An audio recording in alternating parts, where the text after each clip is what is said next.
The landscape of business over the years has changed so much, and there's so many things that are constantly evolving. 15, 20 years ago, it was common to have an office filled with staff that were all sitting there working for you on the books. And of course, that meant that overheads were quite high, et cetera, et cetera. Today, we live in a world where we have the opportunity to adopt some amazing resources in the space of outsourcing. And so today's podcast is called Outsourcing Done Right. And I'm joined by my friend and colleague, Charlie Valher from Outsourcing Angels. And this is a brilliant podcast. It's very unrehearsed, this one. We just basically had a conversation. We shot from the hip a bit, but it is a fantastic podcast. And it's certainly relevant to any of you guys that are out there that are in the space where you need to bring staff into your team to help it grow, but you don't want to have to fork out for the investment of a, inverted commas, full-time in-house staff member. So enjoy this podcast, guys. And look, I know you are certainly going to get something out of this. So if you do, I'm going to ask you, please send it on to somebody that will benefit from it, whether that's a friend or a colleague. And also, if you can leave us a review wherever you're listening to this or wherever you see it, we would much appreciate that. It does help us with our rankings. Charlie has also left behind a mini course on outsourcing, which you will be able to get hold of through the show notes for this episode. So you're going to have to head across to episode 160 on the siteshed.com, and you'll be able to find this episode, and you'll be able to find the access to that mini course. Anyway, that's all from me. So let's jump right in and let's learn how to outsource.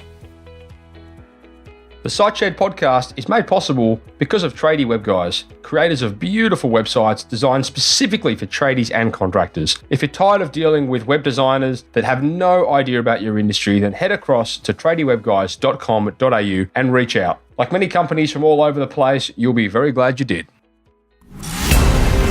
Giving tradies and contractors around the globe the tools to run a modern business. You're listening to Toolbox Talks from the SiteShed. Now here's your host, Matt Jones. Hello, listeners, and welcome back to Toolbox Talks on the SiteShed podcast. I am Matt Jones, and I am joined today by my man, Charlie Valher. Charlie, welcome. Thank you for having me. Thrilled to be here. Absolutely. Now, Charlie, you are from Outsourcing Angel, and today we are talking about the magical world of outsourcing. So this, I believe, is a exciting topic, actually, especially in an environment and a landscape today where so many resources are available and at our disposal through means that don't necessarily involve employing people and staff full-time and going through the typical staffing rigmarole. So I think this is going to be a very well-received podcast from our listeners out there. And when I say I think, I mean I know. Well, I know as well. I'm confident on this one, and what a changing world we're in. Yeah, no kidding. And it's funny, isn't it? Like, I speak to like some businesses today, and many of them are still kind of caught up in that mindset of, wow, what do you mean? I can actually have this service done. I can find somebody who can reconcile my bank accounts, and they don't have to sit in my office and drink my tea and eat my Madeira cake. It's an exciting space. Yeah, it's a very, very exciting space. And like, that's exactly it. And when you think about it, like, I think it's just the way from now on. Like, almost think of this as just the standard. The idea of having, everyone at your office or at your factory or whatever your business does is just pure madness. And I don't think anyone can really get away with it and be competitive like they used to. So I want to cover off on a few things on this podcast. First of all, obviously our listeners are trade business owners. They're locally and abroad. And they, a lot of them are just typical trade businesses. They're out there on the tools themselves. A lot of them are wearing way too many hats, as we often do in business. And I really want to cover off on, I suppose, things that they could potentially outsource in the grand scheme of things, like things that they could remove themselves from. Because my experience with outsourcing is certain roles are more suited being left onshore, and some are definitely fine to be outsourced. So I'm sure you would have far more experience, and you probably argue with that to a degree, but I'm interested to see if and how you think certain areas would be specifically tailored for trade businesses in a better way than others. So, I mean, have you guys worked with trade organisations in the past? Definitely. And the first thing I'll say is I feel like I'm qualified to answer this question because I, once upon a time, was a tradie. Like I'm a qualified plumber. So this isn't some guy that's come from office life thinking he knows how it's done. Yeah. I myself am no stranger to the Reese coffee setup with a little click dialer. Oh, the good old Nescafe Blend 43 by the box. Nice. Absolutely. I know that well. I'm also no stranger to what it's like to, bucket screenings into a drain while it's floating in the middle of winter. Yeah. I've been there and understand the tradie side of things probably more than most. Yeah. Obviously not as much as the other trades, but compared to the people that come from the world I'm in now. Yeah. So it's a very unique perspective that I bring to things, and it's kind of, can be our strength when we combine two worlds. Yeah, no, absolutely. The first thing I'll mention, though, is you're absolutely right. Is if you're thinking you can hire someone offshore to lay bricks for you, that's just a terrible idea. So I should have clarified that. So in my worldly vast experience, I have learned through the School of Hard Knocks that sometimes trying to outsource things like support and call taking will work against you in a lot of environments, especially, when it's customers calling up for certain things and it's being answered by somebody in Mumbai. Now, what's your experience? Yeah, so this is where the topic can get a little bit confusing, and I want to. I'm glad we started. I want to with make it. sure that we started with a perler. It's not like we're going to start with the easy stuff. So let's get into the hard stuff then. So what I need to first distinguish is there's different types of solutions that exist out there when we come to outsourcing. Mm-hmm. So there's one type, which is like call centers, which you've just described, which is like you sign your business up to this service, and then someone in Mumbai will pretend to be your company. Mm-hmm. Honestly, I've never seen that be a good idea for a small business. Like being real with you, in no way, shape or form have I ever had someone come up, look, this call center in Mumbai is amazing. It's never happened. Yeah. Now, to be fair, I've never seen an enterprise do it well either. I mean, I know Telstra went down that path and it was like a complete ball ache. Yeah, and how good's their live chat? But that's a different topic for today. And that's to the different side of things. Is going that what I've seen do really, really well is when we effectively bring people onto our team that are offshore. So instead of using like a faceless corporation that has a big call center, using people that are dedicated to your business, I found to be much, much more effectively. And this is like, hiring someone locally. This is like bringing someone in who comes to understand what your business does and how they go about things. Mm-hmm. So this is the first thing I want to distinguish is like understanding the different roles. So, call center on mass supply, not such a good thing in my opinion. Team that actually comes in, that a member of your team and, works within your business, I've seen done phenomenally well, and especially with tradies. So the next side of that is you're talking about, one of the questions we get a lot with tradies is like, can, VAs handle phone calls and things like that? And the answer is some. Yeah. Okay, not all. But just like anything, it comes down to recruiting them well, making sure that they can have an understanding of what you do and you've got the right training and resources so that they are able to answer questions or help out with things. Yeah. So I'll use a really good example here. If you're a service plumber, right, you get a lot of phone calls asking for, all kinds of specific parts that come with a heater and that. Like that's a very technical role that's going to be hard for anyone that's not you to answer. Not a good idea. On the reverse of things, if you're an emergency plumber or an emergency tradie and like you're ringing up and just wanting to know when can someone come out to a job, well, that's very achievable. That's information that you're able to kind of work within your business. So the first thing you've got to discern is like if a technical, really understood role is required, like someone needs to be able to know about parts and things that only a tradie would know, well, then let's be smart and make sure that goes to a tradie who can answer it so we can provide a really good customer level of service. Mm-hmm. But on the reverse of things, if we get inquiries that, technical knowledge isn't really necessary, it's more about, booking a job or finding out information that's, available in an easier way, well, then that can be done and really done well at a cost-effective way. Yeah, okay. Yeah, I think that's a big, that's probably the main bottleneck that I've seen in terms of what can be outsourced. Apart from that, I think there's more or less everything can be outsourced to a degree. So what are some of the fundamental areas that you, in your experience, and obviously we're relevant to trades in this podcast. However, you and I both know that trades are effectively a small business. So I'm interested to see from your point of view, what are some of the areas that you see businesses outsourcing that make the biggest difference?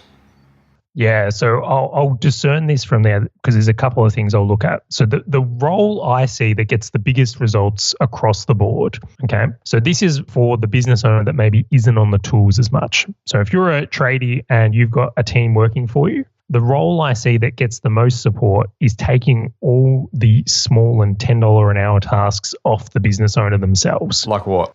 Okay. So for instance, in my company, like what I get my VA to do is a lot of things like managing my email. Okay. That's a really big one. Like in your The second inbox? one, absolutely. Okay. I can go into that one a little bit more if you want to know how we do that. Yeah, I'd be very keen to hear that because, I mean, I know a lot of the guys, I mean, and myself to a degree, I mean, obviously you've got Google filters, which are pretty good at filtering out a lot of spammy junk emails, but I'd be interested to see how your VA filters through emails that are important. So, yeah. Yeah, let's do it. I'll go through it. So when, going back into my career, there was a point when I was working in this business where email was taking up a lot of my time. Like a lot of my time was like 3 hours a day plus I was spending on email. Mm-hmm. And I was looking at this and going, this is madness. Like, how am I going to grow my business or spend time on the things that are important if, effectively half of my day is just being taken on dealing with my inbox? Now, I looked at this and gone, well, there's some challenges here because, obviously it's not something that I can just not do, but it's something that I need to reduce and get rid of as much as possible so I can be more effective. Mm-hmm. So I went about it in this way. I divided my inbox into 3 categories. Okay. Category 1 is my friends or people that know my VA is managing my inbox. So a really good example, if my wife was to email me and say, hey, can you pick up milk? My VA could just reply and say, hey, it's Juvie here. I'll get Charlie to get the milk on his way home. Mm-hmm. That email is solved. There's no issue with that happening from there. And, people even get to the point where they just message my email box going, hey, Juvie, which is rather fun. Could you please tell Charlie this? And that's fine. I'm completely cool with that. Category 2 is like a lot of emails were coming to me that were just like pass through or things that I didn't necessarily need to be responding to. And I'll give a few examples. Is like someone would email asking for information on something. So they go, when's the proposal going to be out or the quote? Or where can I find this information on your website? Mm-hmm. So there's this category of emails where I found like I was just like passing information back and forth. Yeah. Didn't actually need me. So category 2 is like when an email came into the company and it's like, well, you can deal with this. You can or speak to someone who knows how to deal with it, get the information and come back and reply, go for it. Yep. And a really important thing is like if you want to be really clever, if there's questions you commonly get answered or asked, have templates ready to go. Yeah. So if you always get asking a certain type of question, just have a template ready to go. Yeah. So it's really easy. And does your VA respond to your emails in like your voice? Like is it her effectively being you, or is it her being her? Like everyone knows it's her. So this is what's interesting is because this was one of my concerns in the beginning was like, I'm like, oh, I don't know how I feel about this really. And like, is it misleading or something like that? But what actually happened was the clients got a better experience. Like their emails were getting responded to quicker. And then the other side of things is my VA actually ended up providing a really good light. Like I'm a tradie. I left school at 16 to go and be a tradie. So I'll be real with you. My spelling and grammar is not fantastic. I feel your pain, brother. Yeah, it's not a strength area for me.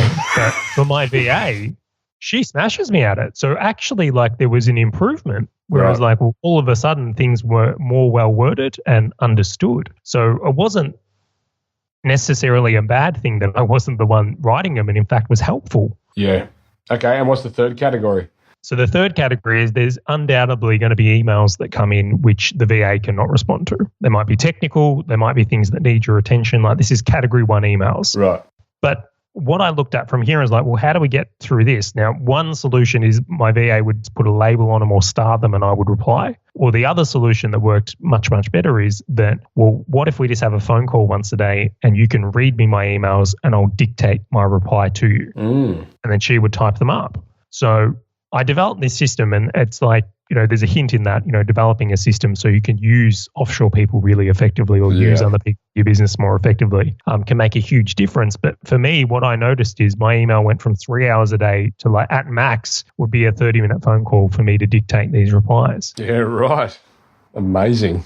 Huge difference. Like I got like the 2.5 hours a day was like level up in a big way for me. I know a lot of our guys, like they've had, I mean, I've always sort of said to them, so I've got a call answering service with work, and it's brilliant. You know, people call the 1300 number, the ladies answer the call, and if it's important, they'll patch it through to me, transfer it. If it's not necessarily important, or if it's like a sales call or something like that, they'll just send me an email, and it works great because it means I haven't got to worry about answering phones all day. However, and I've tried to settle, I've had this conversation with a lot of guys, let's get you guys set up with the same thing so you don't have to keep putting your tools down in order to answer the phone call, and you lose all your flow and your momentum and all that kind of stuff. And the conversation that they often come back with, or the argument, is more, well, I need to be answering the phone because, it's always technical comments. It might be a builder, like a relationship that I've built. They want to speak to me directly and all that kind of stuff. And I can kind of understand that, but I also think in a way they've kind of built themselves a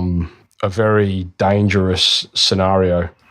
Absolutely. And when I hear that comment, and it's a very interesting thing where it's I understand a point of view where a business owner is sitting there going, well, I need to have these relationships, or I need to take these calls. And I kind of look at that and go, that's a risk. You've just created a huge risk. And is that the type of business you really want to build?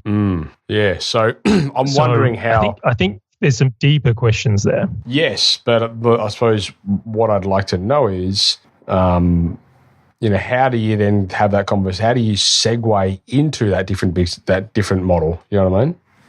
Yeah, look, that's a really good question in itself. So, we'll use some trading examples to keep it relevant. Yeah. Is that if you are looking at it and you're doing, let's say, you're working for a new homes builder or a mass builder, and there's certain relationships that are really important to you. Mm-hmm. Okay. That type of work, you've got to put your hand up and say, well, it's important for me to take these phone calls and build these relationships. It's the other things I need to get off my plate. Yeah. It's the other things I've got to make sure I'm not doing. So identify critical things that will make the difference. But in the other side of things, if there's a key person in this, and let's pretend you are working with a mass builder, is the chances are you're probably only talking to the big gun ever so frequently.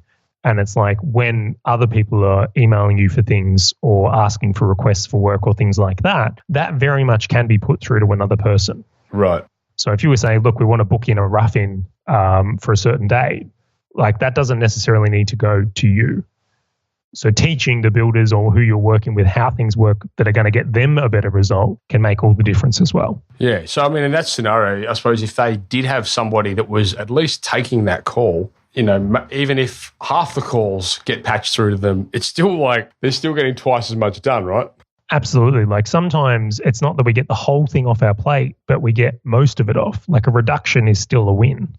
So before we dive in a little bit further to some other points I wanted to cover off on, I want to know what your position and stance is on automating against outsourcing. So, there's so many tools and technologies and things out there today that can handle so many amazing tasks like, bookkeeping and all that kind of stuff. What's your position and what's your experience on that?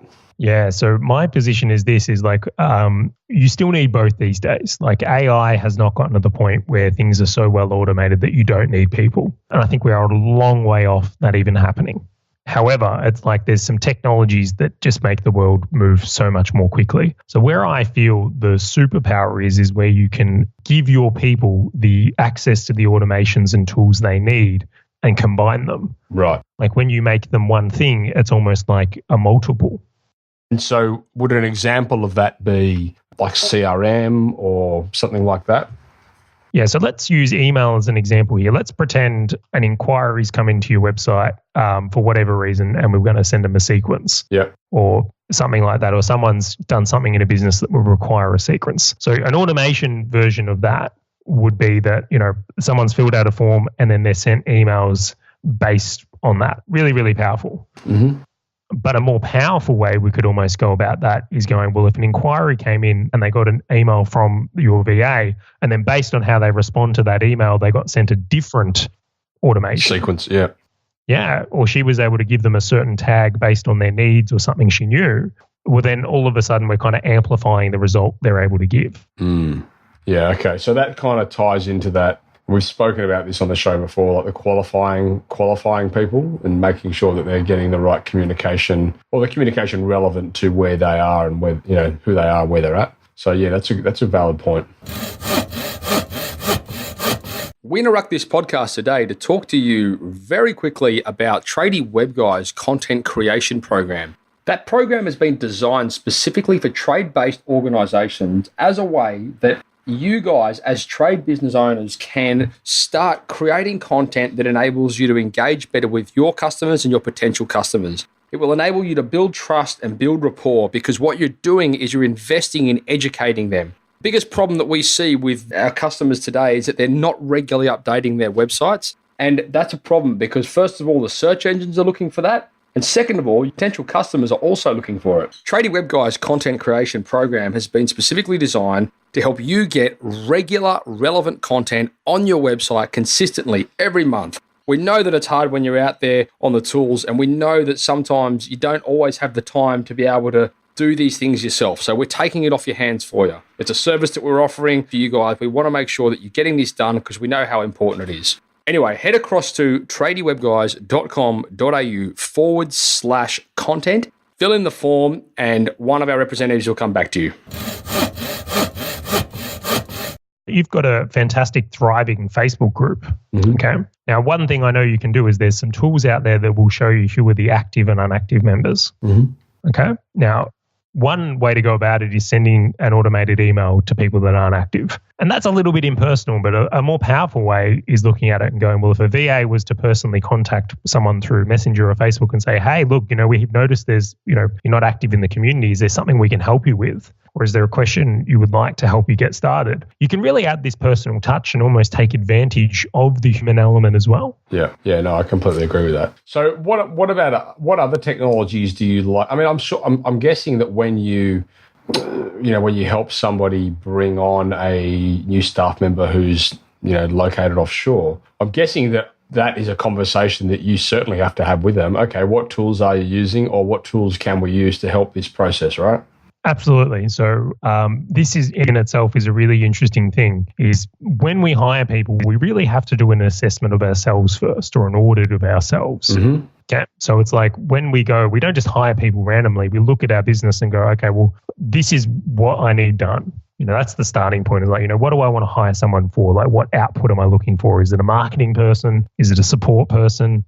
Is it someone to, handle phones? Is it someone that's, going to be on the tools? The second part of that is we look at it and we go, well, what are we already using? So when you, I suppose let's pretend, we'll use bricklaying as the example here, is you've already got mixers and barrows and things like that. So you've already got a set of tools. It's just that they can see them in present. Yeah. So when you work virtually with someone, you've almost got to do the same thing and go, okay, well, as a business, what do we use? And maybe we'll use Google Suite, and then maybe we'll use ServiceMate. And there's a whole bunch of other ones that come in that, like what bookkeeping tool are we using? So it's doing a bit of diagnostic and going, this is the stuff we use that I would expect someone else to be able to use.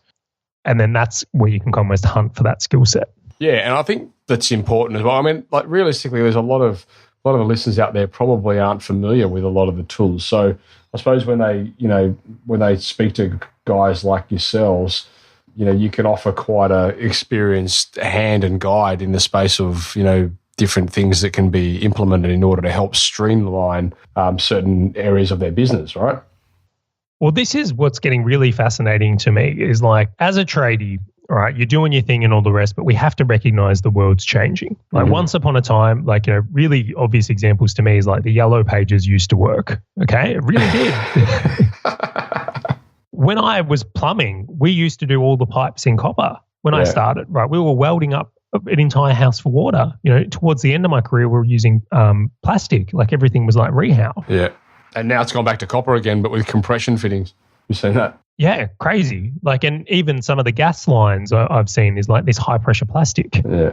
So it's nuts to think that, business stays still. And that's the first thing I'll say is like, it's forever moving. Now, when we can acknowledge that, we have to almost be open to new things. We really do. Because otherwise you're going to end up like the Yellow Pages. And we see this really commonly in all businesses. This isn't just Tracy's, but like you look at Kodak, failure to adapt. Yeah. Where are they? Exactly. So when we start to consider that is like, we have to be open to like, where's things changing? And without a doubt, it's technology, and particularly looking at offshore labor. So what you've almost got to consider is like, well, if my competition are using software and tools and doing online marketing and then taking advantage of offshore labor rates and things like that, and you're not, you're at a heavy disadvantage. And to do the same job, right, you're actually got a much higher basal cost. So all of a sudden it's like, well, it's not a matter of, can I be stubborn and just ignore this stuff? You have to recognize that if my competition are doing this and this is the way the world is going, like I'm going to be pretty screwed if I don't. Yeah. And I think that's kind of, as well, in my experience, one of the reasons that I wanted to start up with SiteShed was to give people or business owners out there exposure to alternative ways of doing things. Because, I mean, you would know, Charlie, when you did your apprenticeship, right? Like did you do your apprenticeship with one company?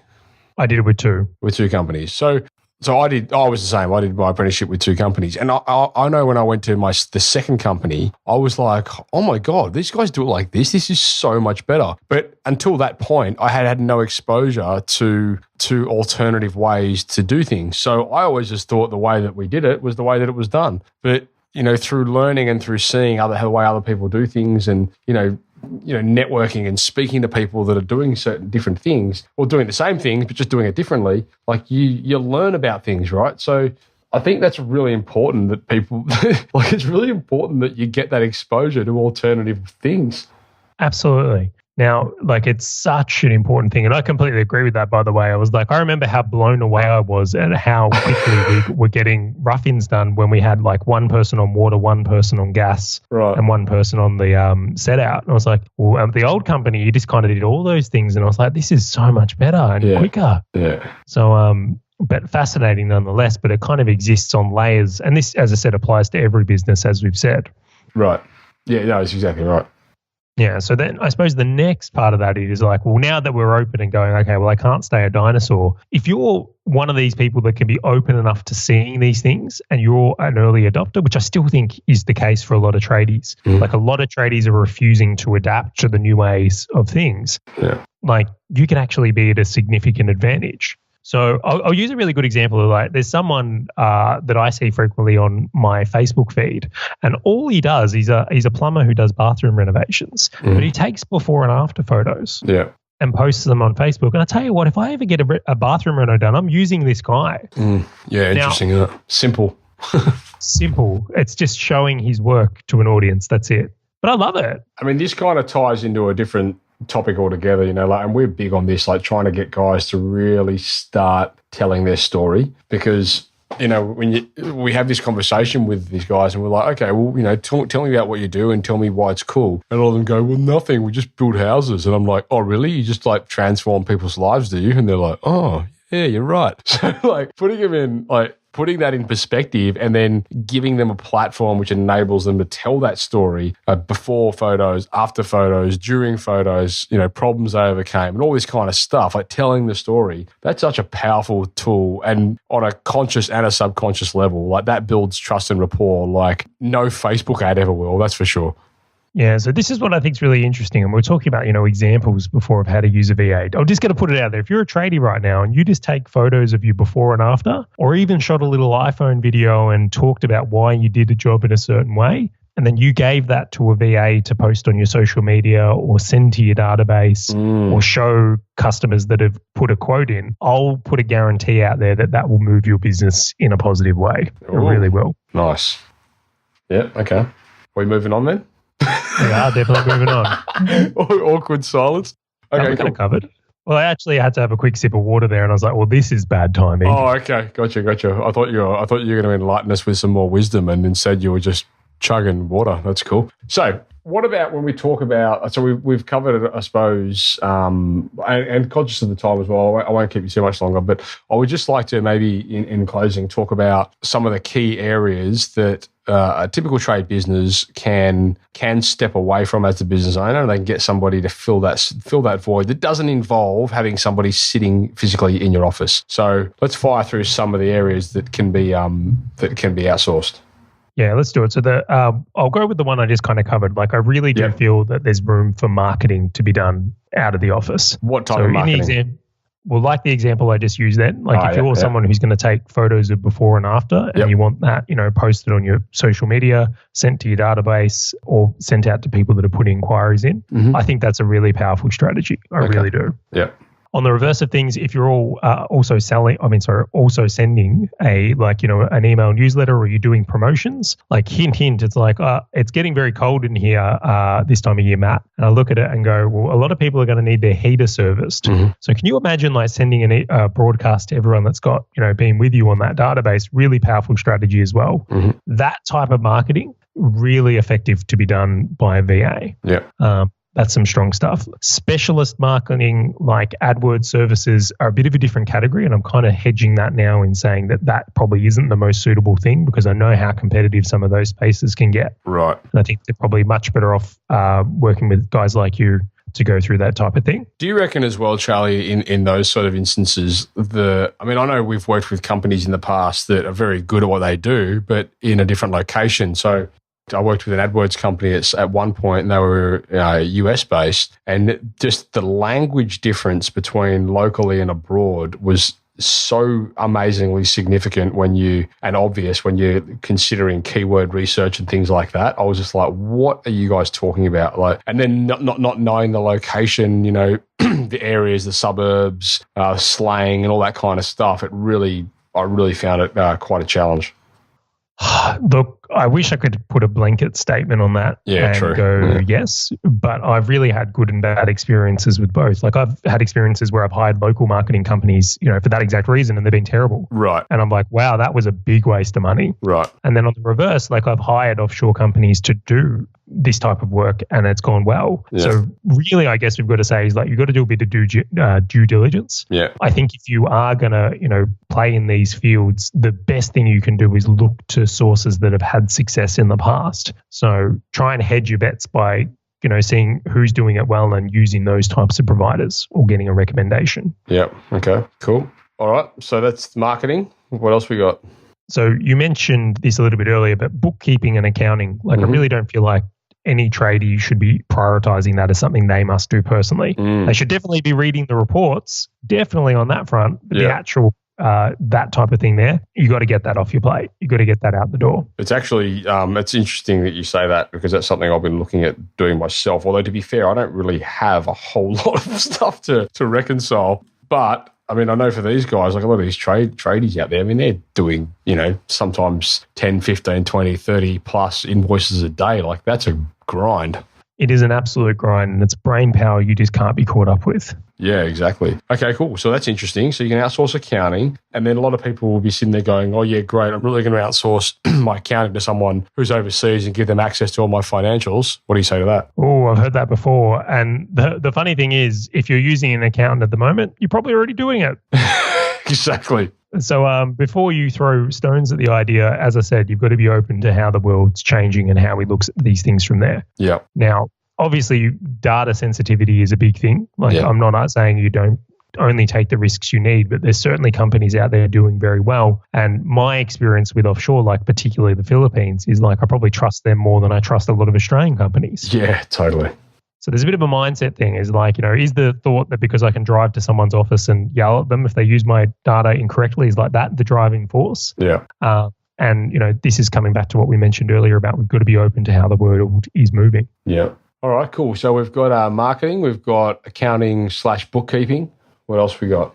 Yeah. So this is when we look at admin support. So what I say in that point of view is if you've got an office girl that is under the pump, or you have no office girl and you need someone that can take calls or inquiries to the business or deal with things while you're not available, you might be on the tools or building those good relationships, then it could be a really powerful thing to have someone that can take care of those things. And like I mentioned in the email example, like that could be an inquiry example. So really, really powerful one there is just making sure that, it's funny that when I look in this space, it's funny that the people who respond quickly get jobs.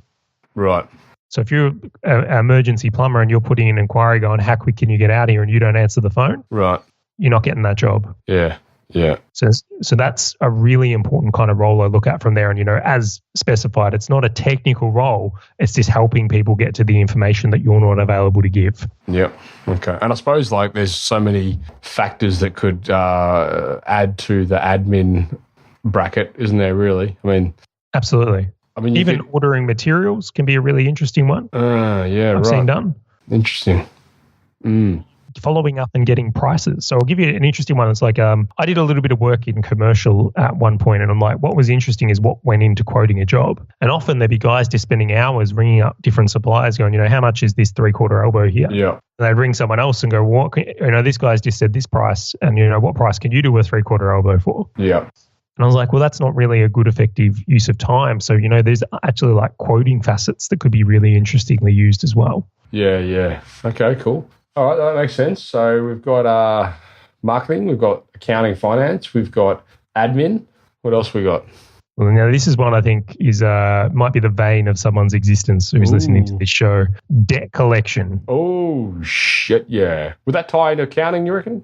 A little bit, but I want to make it its own thing because it's like, we might perceiving as accounting as, reconciling the books or that whole side of it, a very in the numbers thing. Yep. Where I don't think we think of accounting as like, having someone ring up and chase debts or notify on payments. So this is one that applies across the board, and I've seen a lot of service businesses kind of make use of this, is a simple thing like having someone who can email people telling them things are due and providing links to make payment and really keeping you notified on who's paid and who hasn't paid. And taking that off your plate, I think, is a role that a lot of tradies especially, but a lot of businesses can benefit from. Is that one of those areas that you would say works very well with or works in conjunction with technology? Absolutely. And I'll use an example of this. You may or may not be familiar with like tools like Xero and Stripe. I'm tipping you up, but for the average guy out there is like if you equip a VA with Stripe and Xero, so they know who the debtors are, and they've got the ability to send them an email with, a link to pay then and there on the spot, right? It can make getting payment really, really easy. Yep. Now, something we kind of notice, if you just email someone and saying, oh, you haven't made payment yet, but you don't make it easy for them to pay then and there. Yeah, right. Like, no worries, I'll do it later, and then they just don't do it. Yeah, totally agree. Good point. Okay, yeah, debt collection. I mean, that's massive, and that sucks a lot of time and a lot of energy. So, man, outsourcing that's a complete no-brainer. Yeah, and as you can see, like that's not a technical thing. That has nothing to do with like how your business, knows what thermostat to put into a water unit or anything like that. Right. Or what lines are required for the solar panels. It's more about, well, hang on, you owe this amount. We need this money. And to be fair, in a lot of those cases, it's more like, in most cases, I would probably say, it's not the people, it's just the people get busy being busy and they just don't get around to it. So having someone that can remind them means it'll get done. Absolutely. I mean, I'm like that. I forget shit all the time. I'm just like, oh, yeah, okay, sorry, I got to pay that. But it's not because I'm like being a prick about it. I just forgot I had to pay it. Absolutely. Yeah. All right, good point. What's next? I'll go to a next one from here. And this is one probably for the little bit of the bigger companies that are out there, but like one that I'm coming across, and I know this because I know people that are doing it, is drafting up and doing plans, like a lot of CAD drawings. Ooh, this is a bit of a hot topic actually, because a lot of guys are saying that it's hard to outsource quoting and drafting and things. Oh, well, hey, you're not talking about quoting though, are you? You're actually talking about coming up with the design work. Yeah, so I can't name the person, but I know someone who works in a conditioning space. They do really big ductwork, like really big stuff. And it's like when they do a project, the amount of like CAD drawings, duct design, and all that, it's huge. Now, for them to do it offshore is about a third of the cost as onshore. Yeah, so it's been able to. So they've become incredibly competitive, just cutting down like what it takes for them to put a quote together. Interesting. Yeah. That's one of the, we've had this conversation quite a lot in the community actually about, it was only recently somebody asked something about that. And I think the general feedback was, yeah, it's fine to outsource the design, like the CAD stuff, but it's often hard, especially if you're like a builder or you do like renovations or extensions or something like that. It can be quite challenging to outsource the quoting process because it really does take someone on site there to knock a hole in a wall to find out that it's not brick, it's actually timber. Yeah, well, renovations I can imagine is probably one of the hardest things to quote for. Yeah, and like my experience was renovations took 3 times longer than building new. Yeah. And it was like, it sounds a bit weird, like because there's existing stuff there. Surely it should be easier. But no, painful is what it is. Yeah. And there's always surprises and things. So I can understand that comment. And, that might be something where if you're in the renovation space, you might go, well, look, I need to do these quoting because this is just such a high risk area. But then that sort of strengthens the point of, yeah, you should be doing that. So outsource the other shit. Exactly. Yeah. Okay. Find what's critical and then get rid of the rest. Anything else? Look, I think they're the main ones I would go with on this point from here. I think if you've got that sorted, you're in a great shape. Yeah. Yeah. So, all right, cool. Well, mate, I reckon that pretty much wraps up this conversation. Is there anything you wanted to add? Look, I mean, this can be an overwhelming topic in the beginning. And like what I'll mention is like, if you do want to investigate it more, like we have a fantastic ebook on our website, outsourcingangel.com, which is the roadmap. Have a look at it. It's, it annoys me when I download ebooks and they're not very good. This one is one we've put a lot of effort into. So like it's very well mapped down and understanding this stuff in more depth. And then I've also provided you with a nice little bonus as well, which is like a little mini course I made. So that if people want to kind of find more information about this stuff and understand it better, like that's a really good starting point. Yeah, cool. Well, I'll put all the links to that stuff within the show notes, and I will maybe give it a bit of a plug in the Facebook community too for guys that want to hear about it. And if any listeners out there, if you've got any follow-up questions for Charlie in relation to outsourcing, just wherever you see this podcast, wherever you hear this podcast, or wherever you see it, or if it comes across social media or whatever, just leave a comment, and I will get him to answer that, or ask him to come back on the show or something like that. We'll get it answered for you anyway. But yeah, I mean, look, the bottom line is, guys, I think in a modern business, you certainly need to evolve and look at modern strategies. And one of the most effective strategies I think that you can adopt within your business today is looking at ways that you can reduce labor costs, and you can outsource some of these tasks to highly, highly qualified people that don't necessarily have to be sitting in your office. So I'm hoping that Charlie has helped relay that message. I'm sure he has. But if you've got any more questions, by all means, you can head across to the show notes. You can get more information on that, or you can head across to Charlie's website, which is outsourcingangel.com. Charlie, thanks for your time. That was awesome. I am going to wrap this one up, and I'm going to go hit the gym. What do you reckon? Sounds good. Enjoy. I'm off as well. Rock and roll, man. Well, thanks for your time. Much appreciated. And listeners, that is a wrap. Thank you for listening to another episode of Toolbox Talks. If you're liking what you hear, then you can head across to the siteshed.com, where you can join our community by signing up to our Toolbox Talks. You'll get sent a weekly notification, which is basically a highlight of everything that we've spoken about during that week, along with any other industry news that may be relevant or specific to the trades. If you're enjoying the show, you can head across to iTunes, Stitcher, or SoundCloud, where you can leave us a review. That would be fantastic, and all the reviews get read out in the show. Likewise, if you have any friends or colleagues that you think would benefit from the show and the episodes that we create, then please go ahead and share it with them.